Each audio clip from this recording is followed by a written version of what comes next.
काय म्हटलंय बघा, 2 sphere of mass 2 kg. Means there are 2 sphere of mass, one of mass 2 kg, दूसरा 4 kg है. As where they are situated, at distance between them 9 meter, म्हणजे situated at opposite end of wooden bar of length 9 meter. Can I represent? Okay. 2 sphere है, 1 and 2. ह्याला M1 म्हणूया. M1 किती आहे?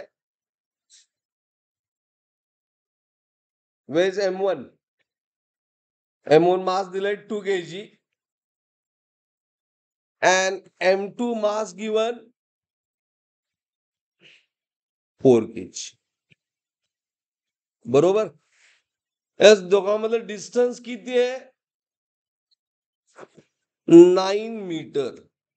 आणि आपण काल थेरी बघितले की सेंटर ऑफ मास कुठल्या साईडला लाय होणार? एक्झॅक्टली नॉट ॲट सेंटर, कारण दोघांचं वेट मास सेम नाहीये. तो ग्रेटर मासच्या साईडला होणार, म्हणजे नियर टू दॅट 4 kg. मग नियर टू 4 kg म्हणजे 2 metre from 4 kg is correct option. Okay, 2 metre from 4 kg आणि 6 मीटर फ्रॉम 2 kg. ह्या दोन्हीमध्ये कुठलं तर ऑप्शन असणार. मग 6 फ्रॉम 2 kg किंवा 2 फ्रॉम 4 kg. ओके, मग मी कुठलं बरोबर? का बरोबर? हे सेंटर ऑफ मास आहे, राईट.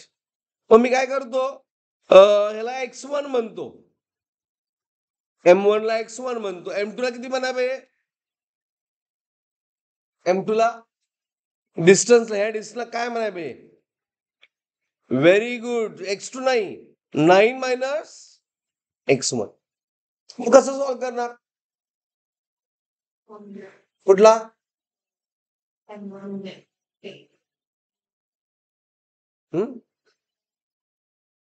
कुठला फॉर्म्युला?